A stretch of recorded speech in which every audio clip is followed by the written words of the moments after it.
क्या आप भी अपनी बेटी की पढ़ाई और शादी के लिए प्लानिंग करते हैं? तो आपके लिए एक अच्छी खबर है।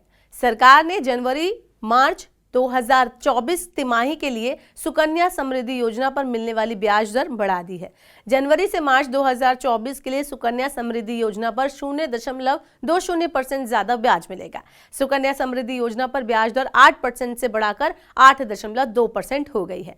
बता दें कि इस योजना में ब्याज हर महीने की 5वें दिन की समाप्ति और महीने की अंतिम तारीख के बीच के न्यूनतम बैलेंस पर दिया जाता है।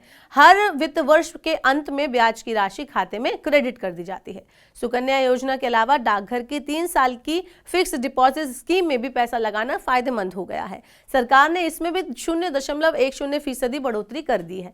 अब 3 साल की एफडी पर ब्याज दर 7% से बढ़ाकर 7.1% हो गई है। लेकिन पीपीएफ में पैसा लगाने वालों को निराशा हाथ लगी है। पीपीएफ में अप्रैल 2020 के बाद से ब्याज दरों में कोई भी बदलाव नहीं किया गया है। पीपीएफ की ब्याज दर 7.1% पर बनी हुई है। आइए अब सुकन्या समृद्धि की बात कर लेते हैं और इस स्कीम के बारे में जान लेते हैं।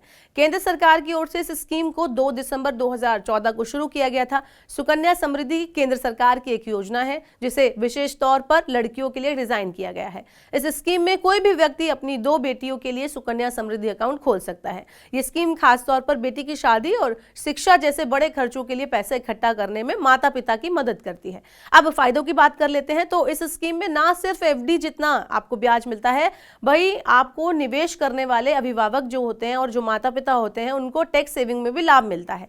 यानी ये स्कीम ना सिर्फ बेटियों को लखपति बनाती है बल्कि पिता को भी हर साल टैक्स सेविंग करने में मदद करती है।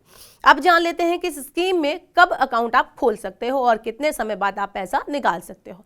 सबसे पहले ध्यान रहे, एक बेटी के लिए एक जो है अकाउंट आप खोल सकते हैं। ये खाता डाकघर या बैंक में खोला जा सकता है।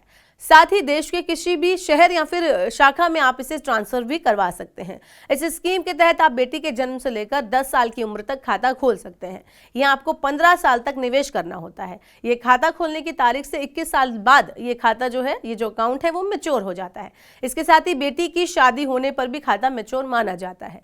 तो ये तो हुई बेटी की बात। अब माता पिता और अभिभावक की बात कर लेते हैं। ये स्कीम माता पिता को भी टैक्स लाभ देती है। जमा राशि आयकर कानून की धारा 80C के तहत कटौती के लिए योग्य है। साथ ही खाते में अर्जित ब्याज आईटी एक्ट की धारा 10 के तहत आयकर से मुक्त है।